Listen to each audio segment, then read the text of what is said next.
নাহমাদু ওয়া নাসাল্লি আলা রাসূলিহিল কারীম আম্মা বাদ। আমরা অনেক সময় তাড়াহুড়া করি, মনে করি এখনই কেন সব ঠিক হচ্ছে না। কিন্তু মনে রাখবেন প্রিয় ভাই, আল্লাহ আপনার জন্য যা লিখে রেখেছেন তা সঠিক সময়ে আপনার কাছে পৌঁছাবে। মনে আছে হযরত ইউসুফ আলাইহিস সালামের কথা? তিনাকে যখন কুমার অন্ধকারে ফেলে দেওয়া হলো, তখন তিনি জানতেন না যে তিনি একদিন মিশরের অধিপতি হবেন। তাই আপনার বর্তমান পরিস্থিতি হয়তো কুয়ার মতো অন্ধকার, কিন্তু আল্লাহর পরিকল্পনা আপনার চিন্তার চেয়ে অনেক বড়। আপনার পরিকল্পনা হয়তো হযরত ইউসুফ আলাইহিস সালামের মতো করবেন।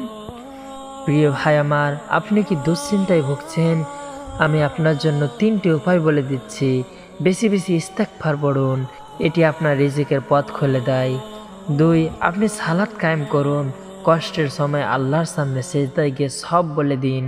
যত দুঃখ কষ্ট যত বেদনা আছে আপনি তার কাছে গিয়ে বলুন।